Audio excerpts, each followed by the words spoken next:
खुदा का भरोसा है मुझको और मुझे किसी की जरूरत नहीं है। बस खुदा का भरोसा है मुझको और किसी की जरूरत नहीं। उसके सजदों से जो मुझे रोके ऐसी हुकूमत की कोई जरूरत नहीं है। अस्सलामु अलैकुम वरहमतुल्लाहि वबरकातुहू।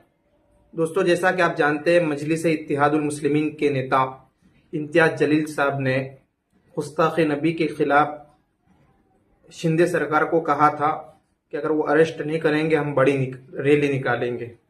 दोस्तों, उसका ऐलान हो चुका है। इम्तियाज जलील साहब ने आज बड़ा ऐलान किया है कि 23 सितंबर को वो बड़ी रैली निकालेंगे और मुंबई में जाएंगे और बहुत कुछ कहा है। हम आपको इम्तियाज जलील साहब का वो वीडियो जो सुनाते हैं, आप सुनिए इम्तियाज जलील साहब ने कहा क्या कहा। एक बड़ा ऐलान कर दिया है। दोस्तों, हम इम्तियाज जलील साहब ने क्या कहा है, आइए उनकी जुबानी सुनते हैं। चलते हैं वीडियो की तरफ। वीडियो की स्किप मत करना, पूरा सुनना क्या कहा इम्तियाज जलील साहब ने। चलते हैं उनकी जुबानी सुनते हैं। चलते हैं वीडियो की तरफ।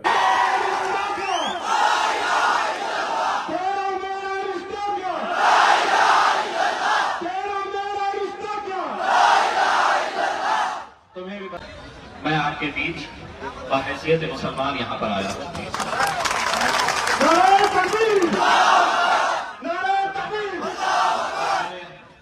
शुरुआत से ये बात कही है कि हम अलग अलग मसलकों से ताल्लुक रखते होंगे, हम अलग अलग जमातों से ताल्लुक रखते होंगे, हमारी अलग अलग दिली तंजीमें होगी, हमारी अलग अलग सियासी जमातें होगी, लेकिन आज ये वक्त इसलिए हम पर भारी हो गया है कि हम इतने बढ़ चुके हैं कि आज एक ऐसा वक्त भी आ गया है, हम अपने कानों से सुन रहे हैं, हम अपनी आंखों से देख रहे हैं कि हमारे हबीब मुस्तफा सल्लल्लाहु अलैहि वसल्लम उनके खिलाफ भी खुले तौर के ऊपर गुस्ताखी की जा रही है। और हमने अपने एहतजाज को क्या समझा है, तो हमने अपने एहतजाज को यह समझा है कि हमारी सियासी मिली तंजीमें कभी कलेक्टर के पास जाएंगे, कभी कमिश्नर के पास जाएंगे, किसी तहसीलदार के पास 10, 12, 15 लोग जाएंगे, एक मेमोरेंडम देते हुए तस्वीरें खिंचाएंगे, यूट्यूब वालों को बाइट देंगे, सोशल मीडिया के ऊपर अपनी नाराजगी जताएंगे और खत्म। नतीजा ये हो रहा है कि हुकूमत इजाजत दे रही है, हुकूमत तायीद कर रही है। जब किसी सूबे का मुख्यमंत्री, जो मेरा भी मुख्यमंत्री है, जो हर जाति, धर्म और मजहब का मुख्यमंत्री है, वो अगर साफ तौर के ऊपर आकर ये कहता है कि तुझे जो बोलना है तू बोल, तुझे सिर्फ इजाजत भी नहीं देते बल्कि हुकूमत तुझे तेरी हिफाजत करने के लिए पूरी सिक्योरिटी देती है, तो आप सोचिए हम किस दौर के अंदर जी रहे हैं। मैं तो अब उस मुख्यमंत्री को यह कहना चाहूंगा कि जिस नारायण रामगिरी ने ये बात कही है, उसको अब जितनी ज्यादा सिक्योरिटी तू दे सकता है दे दे, क्योंकि हमें अब ये डर सताने लगा है कि अपनी कुर्सी हासिल करने की खातिर उसी रामगिरी को मारने के अंदर भी तेरा हाथ हो सकता है और तू उसका जिम्मा मुसलमानों के ऊपर फिर छोड़ सकता है।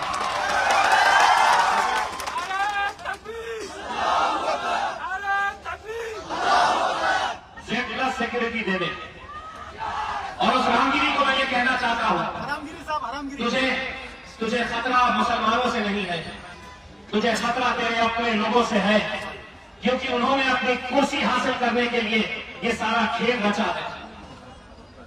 इसके बाद क्या हो रहा, मस्जिद में घुस के चुन चुन कर मारेंगे। इस तरह के बयान खुलेआम दिए जा रहे हैं। तो मैं उसी हुकूमत से ये कहना चाह रहा हूं, उनसे ये सवाल करना चाह रहा हूं, अगर कानून उसके लिए एक है तो वही कानून मेरे लिए भी है।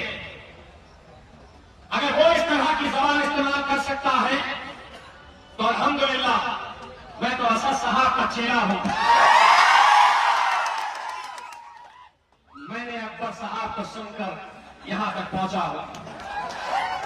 अगर जबान की बात आई तो फिर हमारी जबान भी खुलेगी। हम भी कोई गूंगे मुक्के और बहरे नहीं हैं। मुझसे कहा गया यही,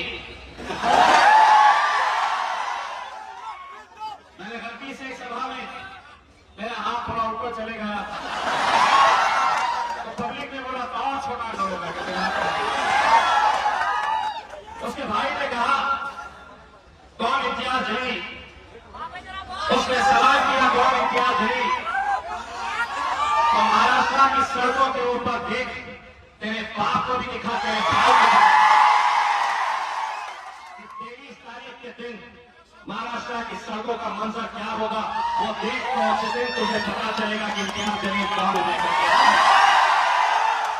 हम वो सियासी, हम वो समाजों से ताल्लुक नहीं रखते हैं जो इतना होने के बावजूद भी अपने नेताओं की गुलामी कर रहे हैं, ठोकर लाते हैं हम ऐसी सियासत को। अगर जब वक्त आया कि हमारे हुजूर सल्लल्लाहु अलैहि वसल्लम को चुनना है या ऐसी सियासत को चुनना है तो 1000 बार ठोकर मारेंगे हम ऐसी सियासत को, लेकिन हमारे नबी की शान के अंदर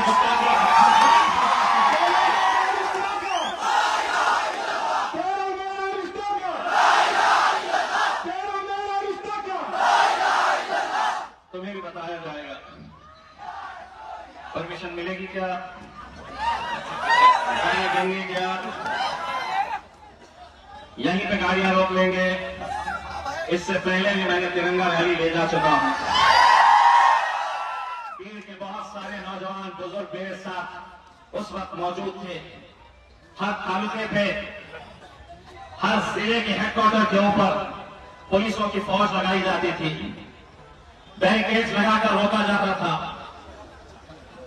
मैं गाड़ी पे से उतरता था, उस कमिश्नर को, एसपी को साइड में ले जाता था, उसके कान में कुछ फूंकता था और वो बैरिकेड।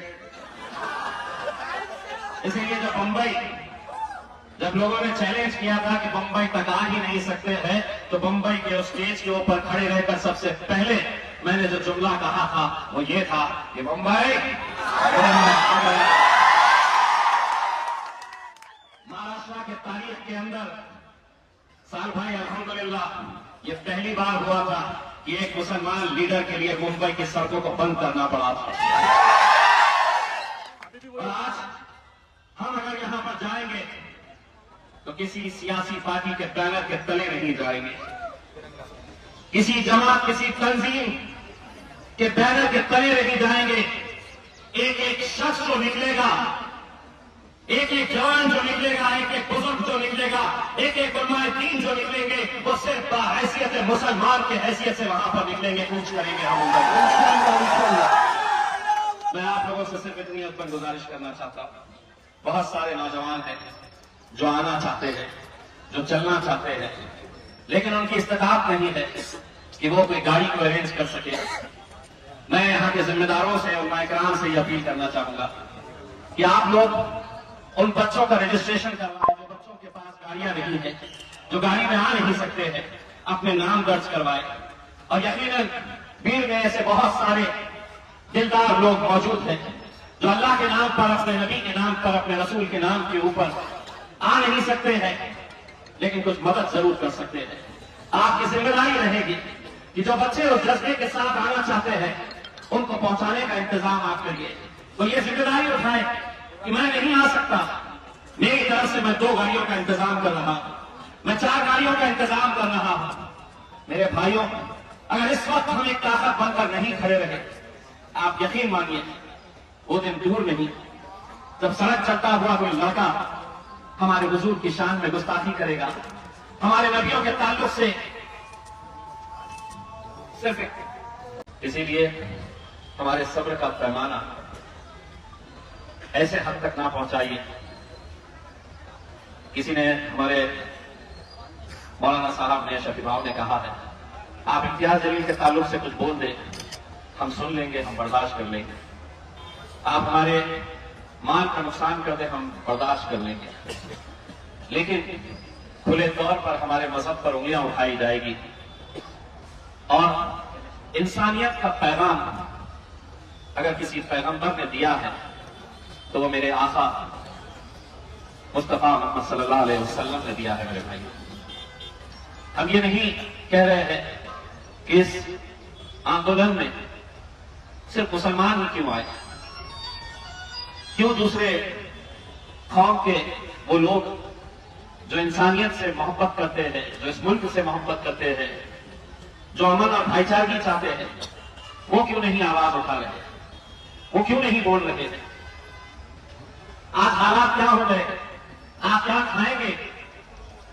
थोड़ा सा गोश्त अगर आप एक थैली में बांध कर ले जा रहे हैं अपनी बच्ची के लिए, 72 साल के बुजुर्ग को जिस तरीके से मारा गया, कौन ऐसा शख्स हो सकता है मेरे भाई, किसी भी जाति का, किसी भी धर्म का, किसी भी मजहब का क्यों ना हो, ऐसी कौन सी उन्हें सीख दी जा रही है कि जिन्हें यह बताया जा रहा है कि ये तुम्हारा बाप की उम्र का है, ये तुम्हारे दादा की उम्र का है, तुम्हारे नाना की उम्र का है। सोचो, देखो और गौर करो कि कैसा जहर फैलाया जा रहा है। वक्त का कानून अगर आया है या हम सिर्फ वोट देने के लिए रह गए हैं, या हम सिर्फ मुसलमान हैं तो आपके कानून के खिलाफ सिर्फ मुसलमान ही लगा हुआ है मस्जिदों के बाहर, तो क्यों नहीं अपने लोगों को यह ताकीद करते हैं कि तुम भी इसका विरोध करो। हमारी मस्जिदों के ऊपर, हमारी दरगाहों पर, हमारी खानखाओं पर अब नजर रखी जा रही है और हम खामोश, ये जानते हुए कि आज का इस माहौल के अंदर कोई आपके लिए बोलने वाला नहीं है, कोई खड़े रहने वाला नहीं है। छत्रपति शिवाजी महाराज हमारे लिए भी आदरणीय है, हम भी उनका इज्जत करते हैं, एहतराम करते हैं। उनका एक पुतला गिर जाता है, पूरी की पूरी सरकार हो, विरोधी पक्ष हो, पूरे के पूरे दिन भर रोड के ऊपर आंदोलन करते हैं और हद तो यह हो जाती है कि मुख्यमंत्री, उप मुख्यमंत्री और इस मुल्क का वजीर आजम भी आकर कहता है कि हम तुमसे माफी मांगते हैं, वो पुतला गिर गया। मेरी नबी की शान में गुस्ताखी होती है, माफी तो दूर की बात है, कोई मुंह खोलने के लिए तैयार नहीं है। कहीं ना कहीं हम खुद इसके जिम्मेदार हैं मेरे भाइयों। हम इतने बढ़ गए हैं, हम इतने जमातों के अंदर चले गए हैं, इतनी तंजीमों में हम बढ़ चुके हैं कि अब हमें ऐसा लगता है मैं तो ये फला पार्टी का हूं, मेरी पार्टी के लीडर ने ही कुछ बोला नहीं है तो मैं कैसा इसके अंदर शामिल हूं। मैं तमाम मुसलमानों को ये कहना चाहता हूं, तुम रहो किसी पार्टी के अंदर, लेकिन अपने नबी के खिलाफ अगर तुम सुन रहे हैं तो यकीन मानिए तो तुम किसी लायक मुसलमान नहीं है मेरे भाई, क्योंकि मेरा तुम्हारा रिश्ता क्या है। ईद मिलाद नबी कितने बड़े बड़े जुलूस निकाले जाएंगे, क्या है वो दिन का मतलब। पूरे हिंदुस्तान में, पूरी दुनिया के अंदर ईद मिलाद के बड़े बड़े जुलूस निकाले जाएंगे। मैं आपसे आपको गुजारिश करना चाहूंगा, भूल जाइए अपने मसलकों को, अपनी जमातों को, एक आवाज बनकर खड़े रहिएगा। मेरे भाई, एक बहुत मुश्किल दौर से हम गुजर रहे हैं। यकीन मानिए अगर इस बार हमने आवाज नहीं उठाई तो शायद सड़क चलता हुआ लड़का आपकी मस्जिदों की तरफ देखकर कोई बंदूक की गोली दिखा रहा है, कोई तीर से उसे मारने की बात कर रहा है, खुलेआम ये कह रहा है कि आपकी मस्जिदों के अंदर हम घुस के चुन चुन कर मारेंगे। खुदा न करे कभी किसी मस्जिद के अंदर यह हुआ तो आपसे पूछा नहीं जाएगा कि तुम्हारा बायोडाटा जो है कि तुम किस मसलक के हो, किस सियासी जमात के हो, किस तंजीम से ताल्लुक रखते हैं। अच्छा, तुम इस तंजीम से तो इधर हो जाओ, तुम इस जमात से तो इधर हो जाओ। नहीं मेरे भाई, गाजापुर के अंदर हमने देखा है कैसे मुसलमानों के घरों में घुसकर मारा जा रहा है। हम कुछ नहीं कर रहे, हम हुकूमत को सिर्फ एक पैगाम देने के लिए, अपने सरों का समंदर दिखाने के लिए, हम ये बताने के लिए कि हम दोबारा अगर ऐसी कोई हरकत कोई करता है, दोबारा अगर कोई करता है, मुख्यमंत्री साहब ने ये कहा कि कोई उस रामगिरी के बाल को भी धक्का नहीं लगा सकता है। बोलो तुम जो बोलना है, अगर बोलने के बाद रामगिरी अगर थी तो हमारे सामने आता, हम मुख्यमंत्री को कहते कि इसका एक एक बाल कैसा नोचा जाता है, ये हम बताते तुझे। इस हद तक हम आ चुके हैं मेरे भाई कि आज मुख्यमंत्री, उनके आमदार, उनके खासदार खुलेआम ये बात कह रहे हैं और हम अपनी नाराजगी सिर्फ अपने अपने शहरों तक महदूद करके रखे हुए हैं। मैं आज सिर्फ आपको आज की इस महफिल के जरिए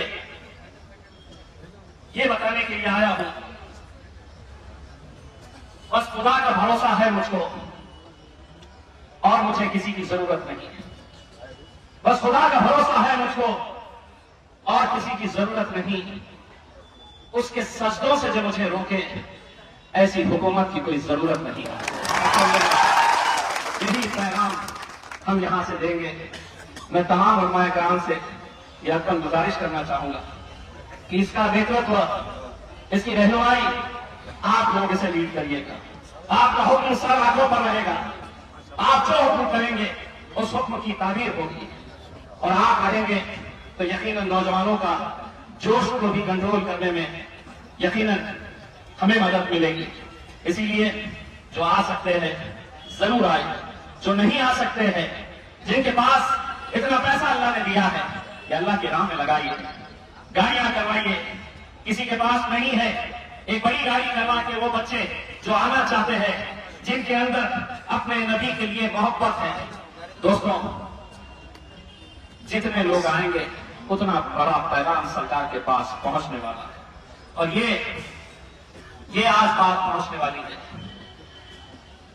आज कोई नहीं बोल रहा है, मैंने जब बोला है तो मुझे भी इस बात का एहसास हुआ है कि मेरा दर्द तू नहीं समझेगा तो फिर समझेगा कौन?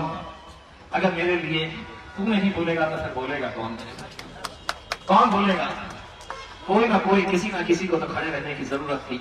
आपका ये बेटा, आपका ये भाई, आपका दोस्त आज एक बहुत बड़ा मुद्दा लेकर आप लोगों के बीच, आप लोगों से इत्तेहाद की भीख मांगने के लिए आया हूं।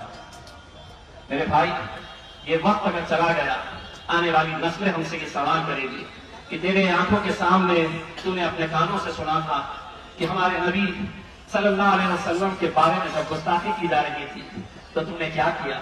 उस वक्त हमारा सर शर्म से झुकना नहीं चाहिए कि मैंने कुछ नहीं किया, मैंने कुछ नहीं किया, मैंने सिर्फ सोशल मीडिया के ऊपर अपनी नाराजगी का इजहार किया और खत्म कर दिया। अब वक्त आया है, अब हम सड़क के ऊपर भी निकलेंगे और हुकूमत को एक पैगाम दे डालेंगे कि जबान हमारे मुंह में भी है और अगर उसकी तारीफ करते हैं, कानून अगर उसके लिए बना हुआ है तो कानून मेरे लिए भी है। और जिस दिन हमारी जबान खुलेगी तुम्हारे लिए बहुत नुकसानदेह साबित होगी मेरे भाई। बहुत बहुत शुक्रिया। दोस्तों, जैसा कि आपने वीडियो के अंदर देखा कि इम्तियाज जलील साहब ने एक बड़ा ऐलान कर दिया है। वो 23 सितंबर को बड़ी रैली निकालेंगे, मुंबई की तरफ जाएंगे और आज ये मुंबई में उन्होंने ऐलान किया है। दोस्तों, और जिसने गुस्ताखे नबी का साथ दिया था, नीतीश राणा के भाई नीलेश राणा ने इम्तियाज जलील साहब को जो कहा था इतना, उसका भी जवाब, बड़े मुंह तोड़ जवाब दिया इम्तियाज जलील साहब ने। दोस्तों, आपकी क्या राय है इस वीडियो के मुतालिक? आप ज़रूर हमें कमेंट बॉक्स में ज़रूर लिखिए। गुस्ताखे नबी की सज़ा के बारे में भी ज़रूर लिखिए। मिलते हैं नेक्स्ट वीडियो में। अस्सलामु अलैकुम वरहमतुल्लाहि वबरकातुहू। वीडियो को ज़्यादा से ज़्यादा शेयर करें, लाइक करें ताकि लोगों को पता चले।